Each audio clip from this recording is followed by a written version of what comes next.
chamou a fim de alcançarmos a glória de nosso Senhor Jesus Cristo. Aleluia, aleluia, aleluia, aleluia, aleluia, aleluia, aleluia, aleluia. O Senhor esteja convosco. Ele está no meio de nós. Proclamação do Evangelho de Jesus Cristo, segundo Marcos. Glória a vós, Senhor.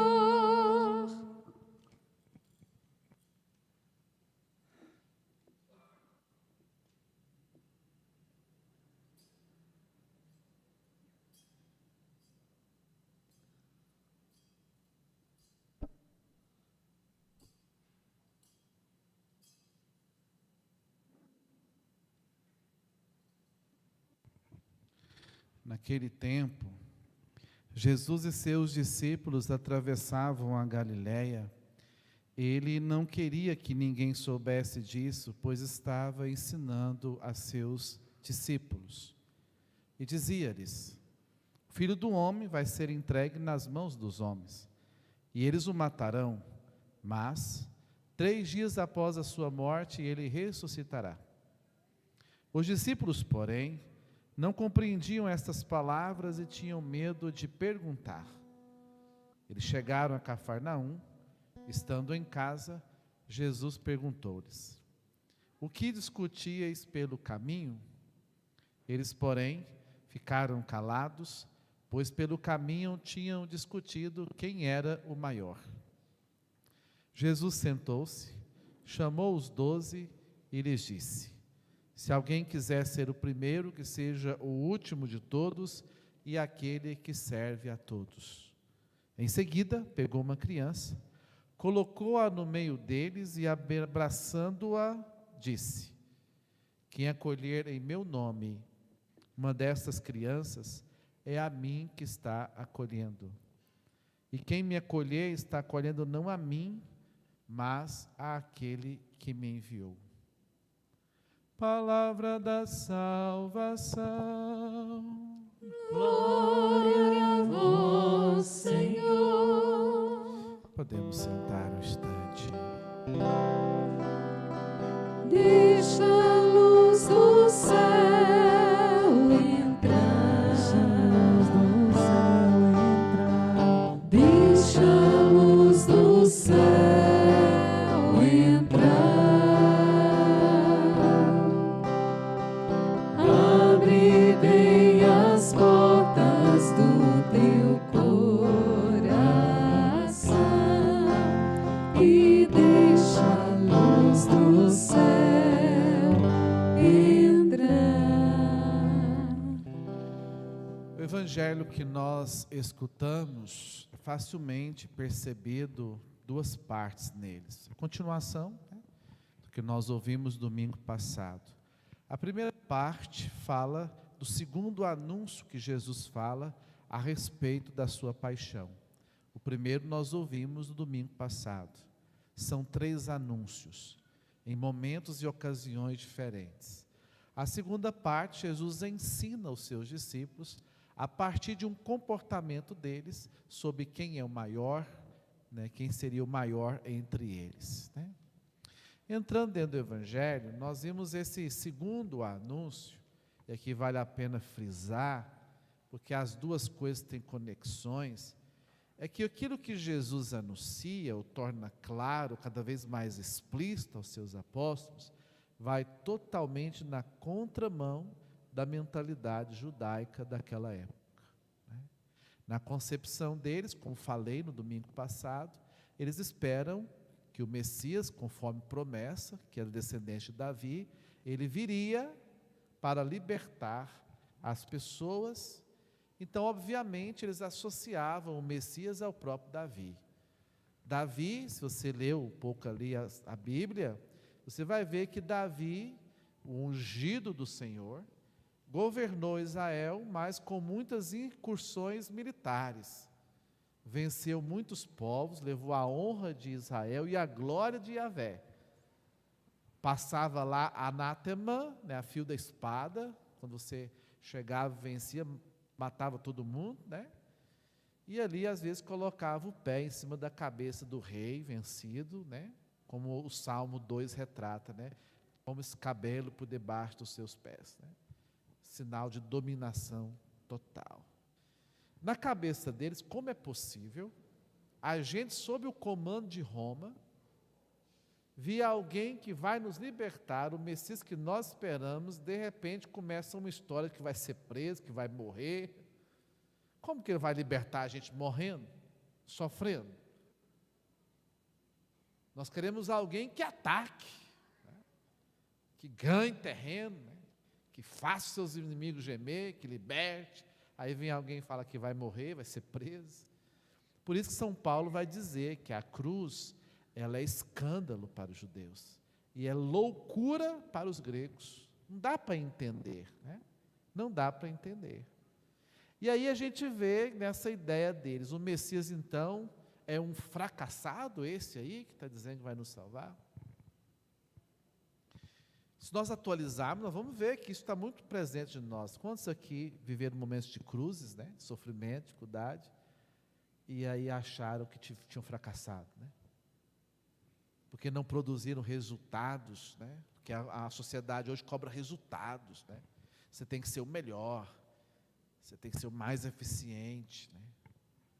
Então, hoje, essa dimensão de sofrer, de fazer o bem ao outro, né? Mas aqui em Jesus se esconde algo que eles não tinham percebido, que é a força redentora do amor.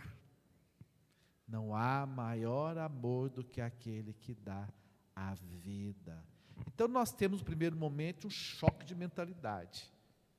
Jesus veio salvar, e a salvação que ele vai trazer vai ser o dom da vida dele, morrendo por causa de nós.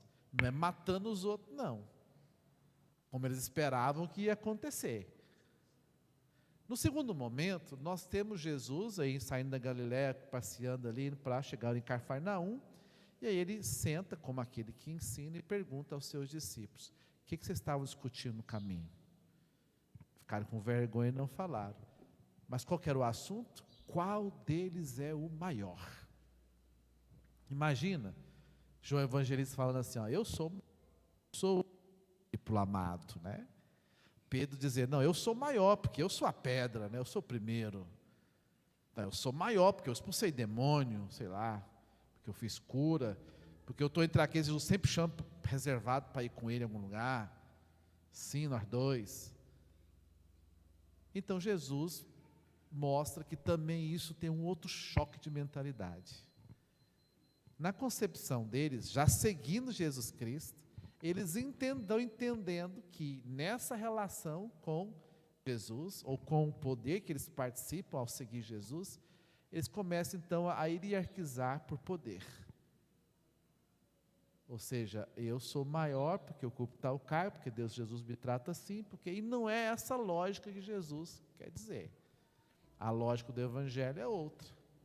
Se você quer ser o primeiro, que você seja o último e o servidor de todos. Essa é a lógica do serviço, que é a lógica do amor. Entende? E a gente percebe muito isso, porque no mundo em que vivemos, eu sei que vocês trabalham, estão em ambientes mais diversificados, dependendo do seu trabalho, lá tem gente, na sua própria família talvez, ou até na sua faculdade. Hoje a cultura capitalista é que você produza e consuma. Mas mais do que isso, prega que a importância é aquele que tem mais e aquele que é melhor no que faz. Não é? Então ela exalta muito o bem-sucedido. Na concepção deles, bem-sucedido é aquele que tem e aquele que tem mais qualidades, aquele que produz mais e etc. Né? Essa é a mentalidade. Então, se você não tomar cuidado, alguém pode puxar o seu tapete. Se você dormir no ponto, alguém mais qualificado que você rouba a sua vaga.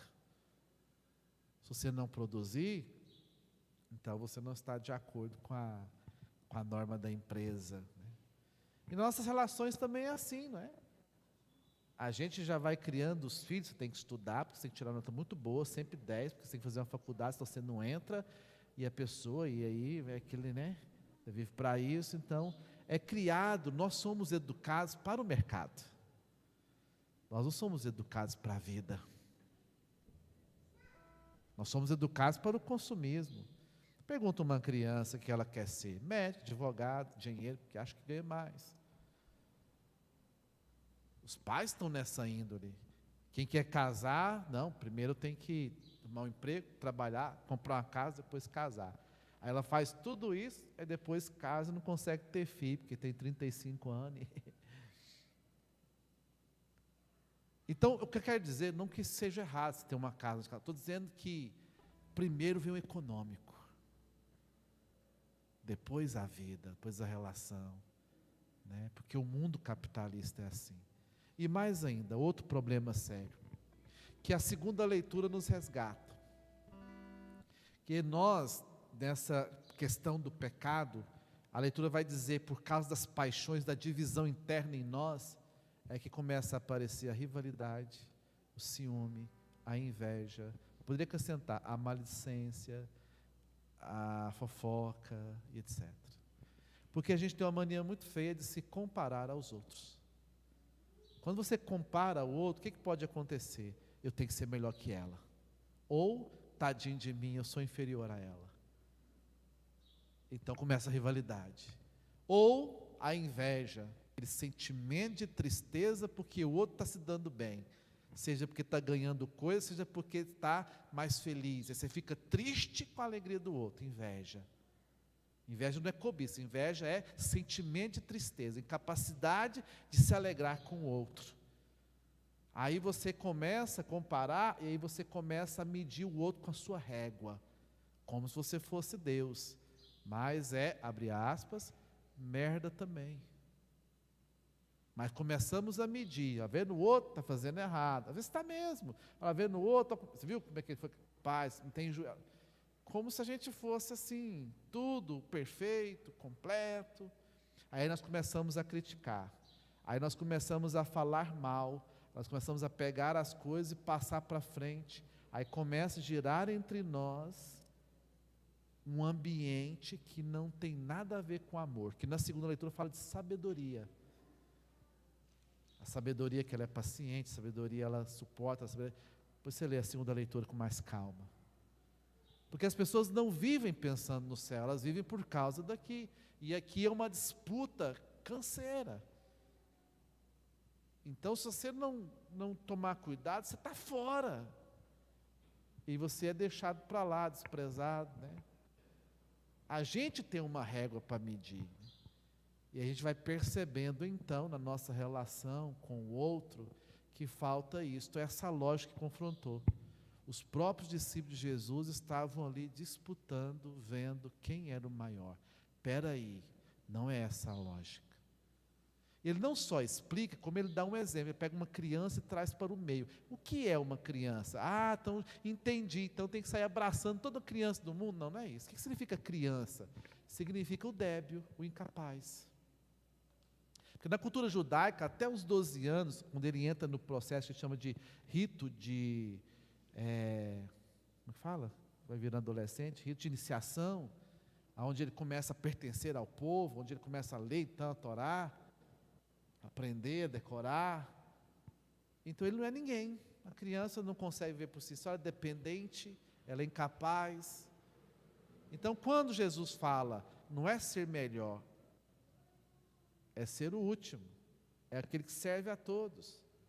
Ou seja, aquele que você abraça, que você é capaz de trazer, né, de acolher, aquele que não pode te pagar, aquele que não dá conta de viver sozinho, aquele que não consegue fazer as coisas sem ajuda, é aquele que precisa, tem necessidades. Esse aí que você acolhe, aí você está acolhendo a mim, e acolhendo a mim está acolhendo aquele que me enviou. Então a gente tem que tomar muito cuidado com isso, né? Muito cuidado. E aí você vê isso em todo lugar, inclusive na igreja. Por isso que na vida comunitária, lá no mundo tudo bem, né? Lá no mundo quem reina é o capitalismo, mas aqui dentro da comunidade, da igreja, dos que seguem Jesus Cristo, não poderia ser assim. Mas aí então as pessoas começam a não vir à igreja, elas falam direto com Jesus. Muito fácil, né? É aqui que você tem que viver a vida cristã, porque aqui é que tem aquele que vai falar mal de você. É aquele que não vai reconhecer os seus valores, é aquele que vai trabalhar junto com você, não é? Porque as pessoas que estão na igreja são as pessoas. Elas têm feridas, elas têm história, elas vêm aqui para ser reconhecidas, elas querem estar aqui porque querem ser amadas, elas querem ser úteis, não que elas querem se sentir importante, elas querem simplesmente estar convivendo com alguém. Então, há uma gama de interesses dentro da igreja, né? Mas você vê as pessoas cada vez mais, você vê muito isso, né? Ah, fulano está se amostrando, como diz no Ceará, né? Está se amostrando, né? Ó, o fulano ali quer aparecer, a gente está sempre preocupado com o que o outro está vestindo, o que o outro está falando, o que o outro está fazendo. Às vezes foge da medida, às vezes até errou mesmo, mas aí você mede, e aí nós esquecemos qual a real situação de estar aqui, né? Nós estamos aqui para amar e servir. Mas aí é necessário entender dois conceitos. Que todos nós somos necessários. E para haver justiça e amor, é preciso tratar com igualdade, acolher, mas igualdade aqui levando em consideração a equidade. Vocês sabem o que é equidade? Sabe? Equidade não é igualdade, né? Para haver uma verdadeira igualdade, tem que haver uma equidade. Então, imagine 3 crianças subindo no muro para ver o futebol. Aí você tem um menino assim e um menino assim. Aí o muro é assim. Então, equidade não é que nem os pais fazem. Não, eu amo meus filhos tudo igual. Isso é a coisa mais injusta que tem, porque eles não são iguais. Tem hora que o pai precisa amar mais aquele filho do que os outros, porque aquele filho está doente, porque aquele filho é o menorzinho, exige mais dele, o mais velho não entende, ele acha que o pai gosta do menino, salvaguarda temperamento, às vezes trauma que a mãe e o pai têm com o menino, às vezes, né, que acontece humanamente falando, mas o instinto faz você proteger o mais fraco, é da sua índole. Então você não pode pegar um tamboretinho e dar o mesmo tamanho para todo mundo, porque esse aqui vai enxergar, esse não e esse não. Então o menorzinho você tem que pôr um banco maior, o outro um pouco maior e o outro menor. Isso é equidade. Eles têm mais, porque precisam mais, para que todos tenham os mesmos direitos, a mesma igualdade. Não é? E às vezes assim, a gente tem isso. Nós comparamos, né? Meu pai, o pai do fulano é melhor que o meu, né? Até nós mesmos, nós temos que ser igual ao seu irmão, né? Como é possível? Ele não é igual ao irmão. Eu até usei um exemplo de comparar aqui com o João Batista nas outras missas, né? O padre João Batista, padre muito querido aqui, foi e voltou. Quem é melhor, o padre João Batista ou eu? Nós somos diferentes, eu tenho dons que ele não tem, ele tem dons que eu não tenho, ele viveu numa época que não foi a minha, a época que eu estou vivendo é outra dele. Pessoas que estavam naquela época dele não estão mais aqui, pessoas que estão aqui não estavam naquela época. Ele pode ter dons, às vezes, que põe ainda mais na vitrine, dons que aparecem mais, cada um tem os seus, às vezes o meu menos, mas às vezes eu posso ter um carisma que atrai um pouco mais, não quer dizer que eu sou melhor ou pior, quer dizer que eu sou diferente. E por ser diferente, eu sou necessário. Necessário. Necessário. Um cantor pode ter um timbre bonito, ele pode ser um tenor, ele pode funcionar sozinho, mas num coral, quando casa com outros tons, soprano, com baixo, e aí sim, o violão é feito de notas, as notas formam os arranjos, né? Aí você casa ritmo com melodia e com harmonia e letra. E você vai vendo que nós fazemos parte de toda uma maravilhosa canção, né, que é a criação de Deus, né? E aí você precisa entender então o que é o cristianismo.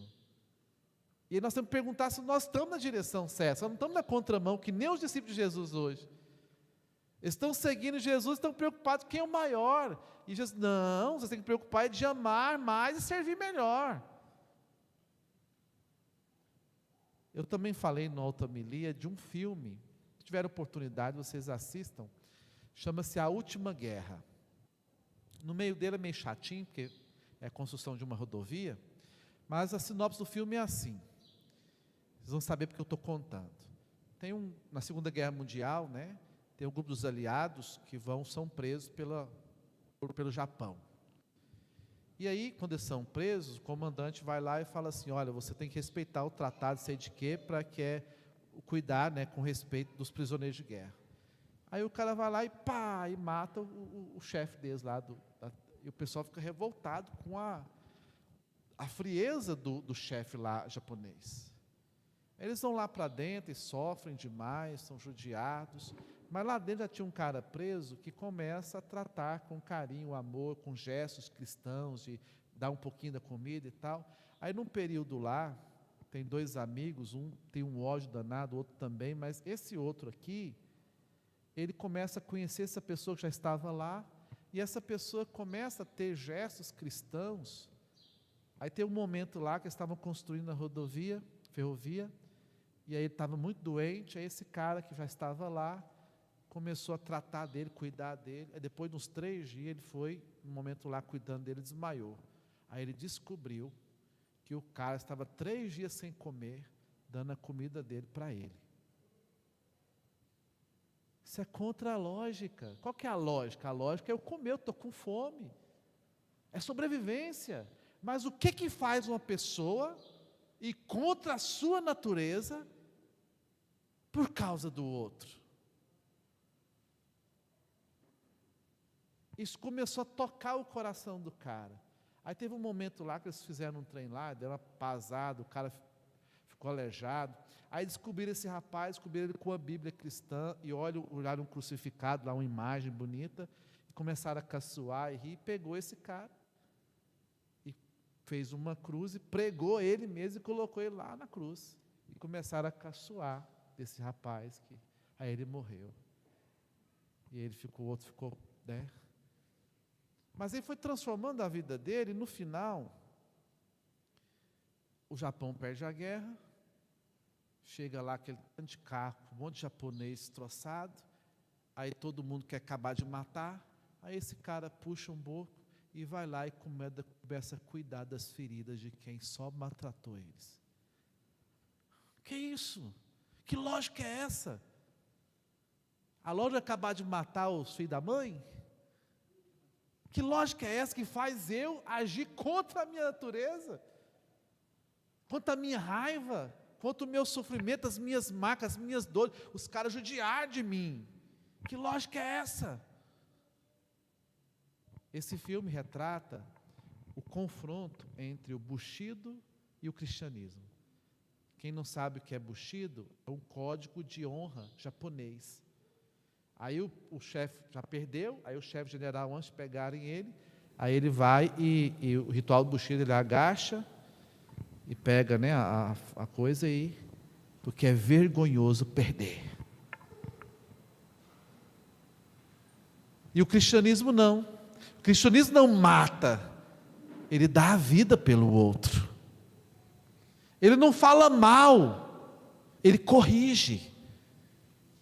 Ele não critica e não julga, ele acolhe. Ele não é melhor do que o outro, ele é melhor para o outro. Aí nós podemos nos perguntar se nós estamos na direção do Cristo ou na direção do mundo. Porque nós falamos muito mal da igreja, mas a igreja somos nós. Aqui tem de tudo. Olha para você, você é uma história. É um filme cheio de comédia, terror, drama, ação, aventura. A sua vida tem de tudo. Aí você chega na igreja, Aí você vai entender, as pessoas hoje não querem saber mais de servir, porque as pessoas também têm dificuldade de amar. Aí você vai ver também, claro, na igreja, muitos que dão muito exemplo, trabalham, têm filho, têm problema, têm conta para pagar, têm dificuldade, e eles ainda se sacrificam para servir e evangelizar, porque dentro da igreja, Jesus ensina que a autoridade tem a ver com serviço. Quando você pega alguém e fala assim, fulano, coordena para mim o movimento, coordena para mim tal coisa, sabe o que significa? Isso aí não é vanglória, sou coordenador, não, isso é serviço, isso é cruz, isso é sofrimento. Por isso que você não acha mais gente para coordenar e para servir, porque todo mundo cuidando da sua própria vida, né? Conta para pagar, problema, dificuldade, eu vou ralar mais ainda, aguentar gente numa comunidade, coordenar as coisas, ter que trabalhar, ter que fazer reunião, ter que rezar, ter que tirar o meu tempo dos meus filhos, que é pouco e isso outro para evangelizar. Não, vou cuidar da minha vida. Mas quem faz isso, que trabalha, estuda, mesmo assim pegou uma reunião, aí o povo não ajuda, aí um povo às vezes não se compromete, aí promete uma coisa e não faz, aí o coordenador lá tem que dar conta das coisas, ele fala assim, que eu estou fazendo isso, meu Deus, o povo não, e ele está lá, isso só é compreendido na ótica do amor, só, que faz alguém sair da sua casa, do seu tempo, seu sacrifício, seu suor, cada vez mais corrido e servir, só se amar, senão, então é isso que Deus espera de nós, mas nós estamos preocupados cada vez mais, né, na lógica do mundo, e fazer as coisas e etc, né?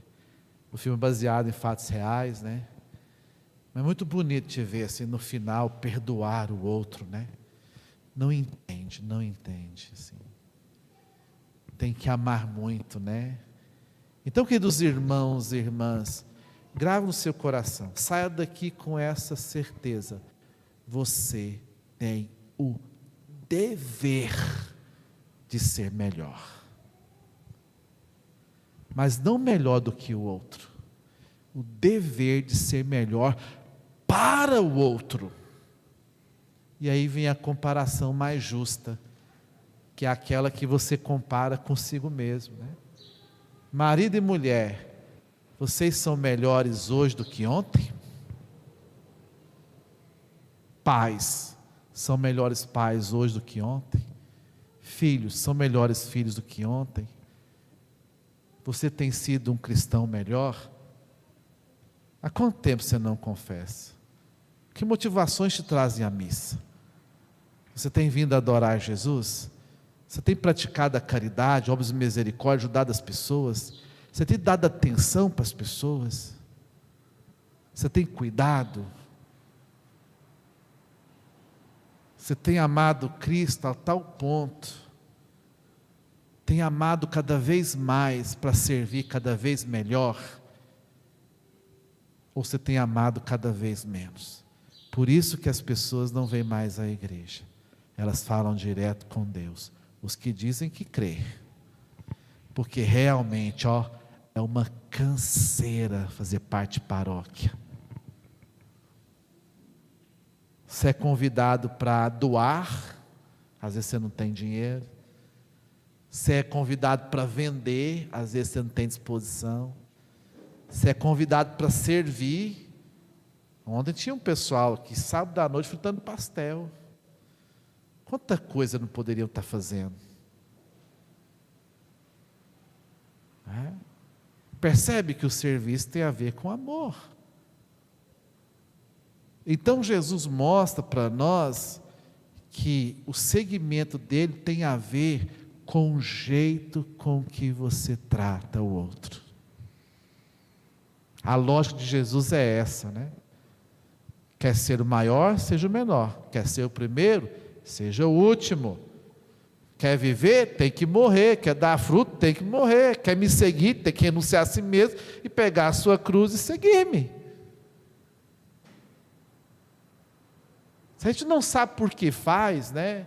Eu olho, por exemplo, os meninos da Pastoral da Caridade. Todo sábado, tem um sábado aí, esses meninos saem, fica parecendo mendigo, tudo sujo, catando trem, porque eles acreditam que estão fazendo bem, juntam, vendem, todo mês a mesma coisa, faz cesta, tem as famílias que assistem. Quanta coisa os meninos podem estar fazendo na vida, né? Quantas coisas. Eu vejo pessoas às vezes que vêm 2, 3 missas, não serve na outra, porque ama, senão não tem sentido. Então nós temos que tomar cuidado com a lógica do mundo, ser melhor, não é? Receber elogios, ser glorificado, né? E etc, etc, etc. A lógica do Evangelho é diferente. Porque a gente se realiza, filhos, fazendo o dom de nós mesmos, as pessoas. Todos nós temos problemas, todos nós temos dificuldades, todos nós padecemos, né? Todos nós vamos passar por momentos de dor. Eu gosto daquela frase de Clarice Lispector, né? Coloquei a minha dor no bolso e fui cuidar da dor do outro.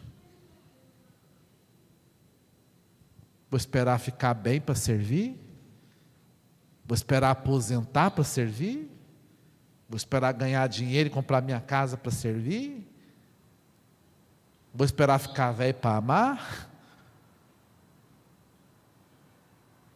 E você vê cada vez mais as pessoas, né, ficando para trás. Você tem o dever de ser melhor para o outro.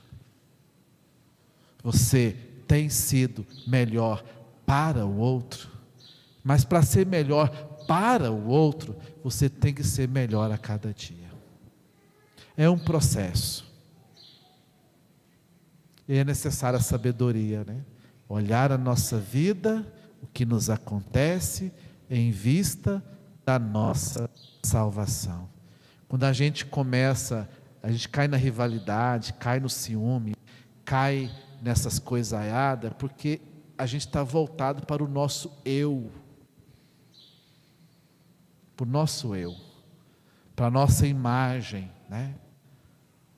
E é complicado porque as pessoas estão cada vez mais virtuais e conectadas, mas cada vez menos unidas às pessoas. As famílias hoje não se reúnem, cada um cuida da sua vida, cada um come no horário, cada um dorme no horário, cada um faz o que quer. Você não percebeu, mas, né, o mundo está cultivando o individualismo, não está cuidando do coletivo. Todo mundo quer ser amado, mas quem vai amar? Quem não gostaria de ser servido, mas quem vai servir? Quem se importa? Nós precisamos nos interessar de verdade pelas pessoas. Se nós formos cristãos de verdade, cristão é sinônimo de amor, né? Não estou dizendo que nós somos perfeitos, né? Até porque a perfeição está no amar, não no acertar sempre. Vai ter muitos momentos que você não vai acertar, que você não vai atender a expectativa. Tem muitos momentos que você não vai ser valorizado, que você vai ser criticado, não é? Mas não importa, o importante é amar e servir. O importante é dar o dom de si. Todo mundo sofre de alguma forma. Quer ser o primeiro? Seja o último e o servo de todos. Senhor, me ensina a ser melhor. Ensina-me a ser um cristão de verdade.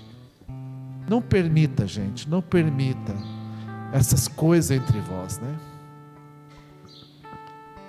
O outro não cabe na minha régua. Ele é aquilo que ele fez, mas não só. A gente quer muito que o outro nos acolha do jeito que a gente é, mas não aceita o outro do jeito que ele é, ué. A gente prefere falar mal do outro que nos magoou do que ir lá e corrigir. A gente prefere deixar de falar e sair do que ir lá e perdoar.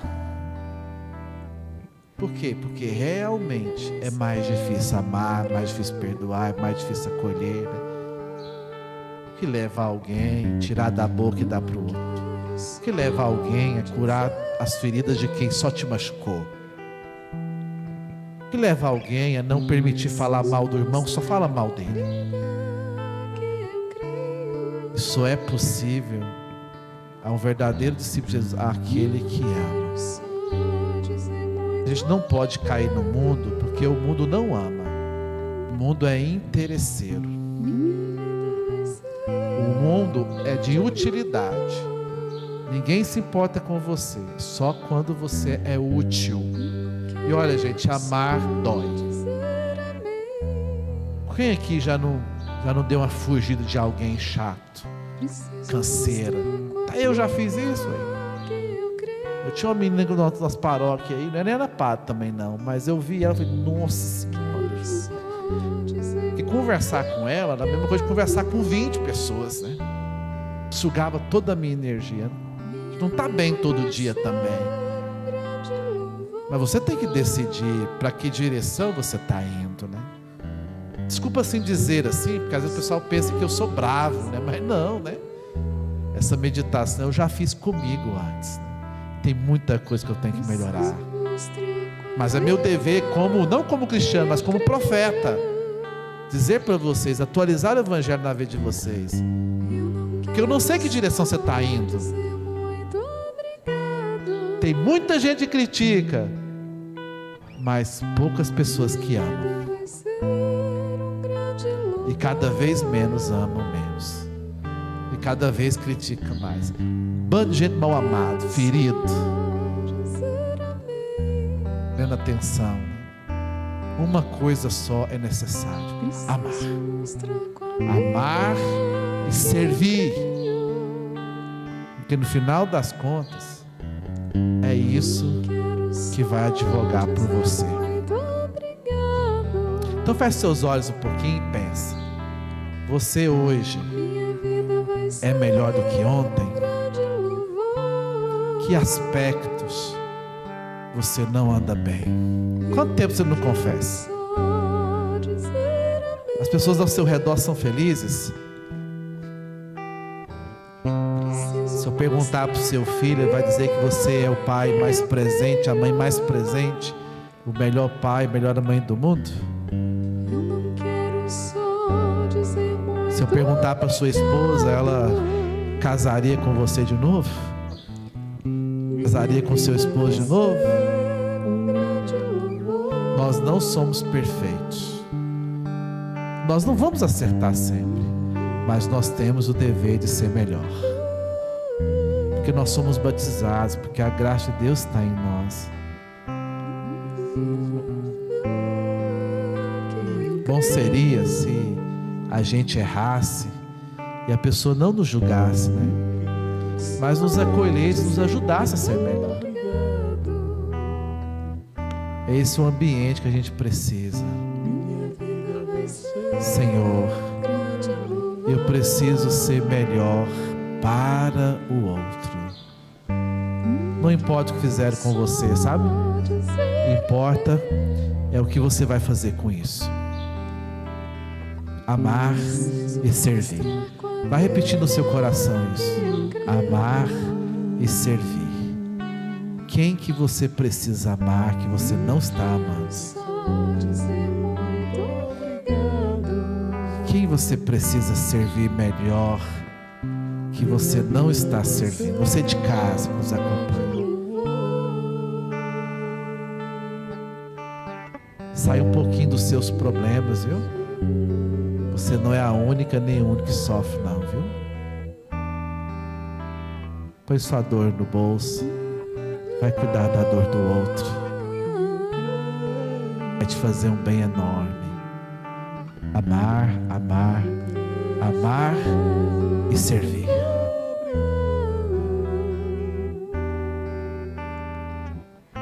Minha vida vai ser um grande louvor. Eu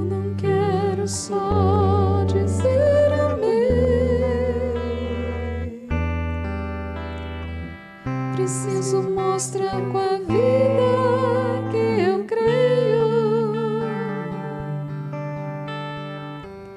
Eu não quero só dizer muito obrigado. Minha vida vai ser um grande louvor.